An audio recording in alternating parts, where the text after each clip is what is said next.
कल्याणमध्ये ठाकरेंच्या शिवसेनेचे आणि मनसेचे कार्यकर्ते एकत्र पलावा पुलाच्या रखडलेल्या कामासंदर्भात एकत्र आंदोलन करत सरकारला विचारला जाब.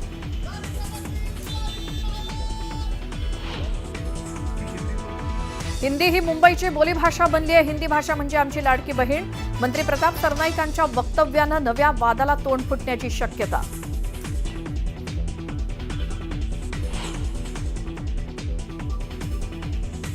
ठाणे एलिव्हेटेड रोड आणि टनेल प्रोजेक्टला ब्रेक. सार्वजनिक हिताचं कारण देत सुप्रीम कोर्टाकडून दोन्ही प्रकल्पाचं कंत्राट रद्द.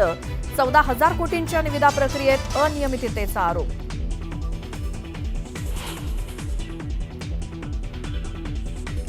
दोन्ही राष्ट्रवादी कधी एकत्र येणार का हे मला माहीत नाही. राष्ट्रवादीच्या विलिनीकरणाच्या चर्चेवर शरद पवारांचं सूचक विधान.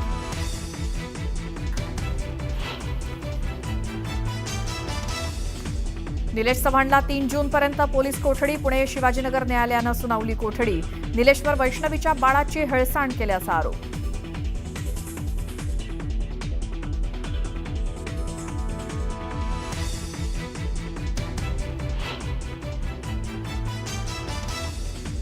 छत्रपती संभाजीनगरमधील दरोड्याप्रकरणी पोलिसांची कारवाई.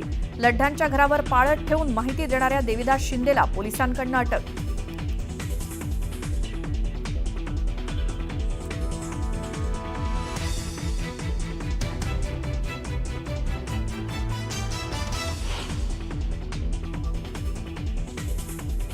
उन्हाळ्यातही तुळजाभवानी मंदिरातील गोमुख आणि तीर्थकुंडाचे झरे वाहण्यास सुरुवात. भाविकांमध्ये आनंदाचं वातावरण.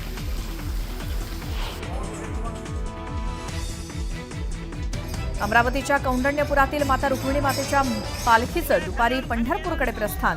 33 दिवसांचा पायी प्रवास करत पोहोचणार पंढरपूरला.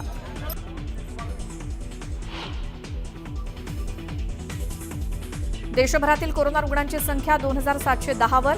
केरळमध्ये सर्वाधिक 1,147 रुग्णांची नोंद. केंद्रीय आरोग्य विभागाकडून आकडेवारी जाहीर.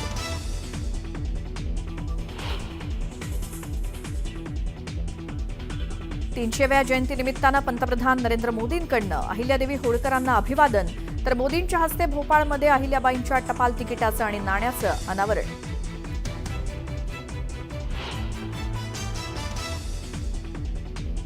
चिपी विमानतळावरून 11 जूनपासून हैदराबाद बेंगळुरू विमान सेवा होणार सुरू. फ्लाय 91 कंपनीकडून बुकिंग सुविधा सुरू.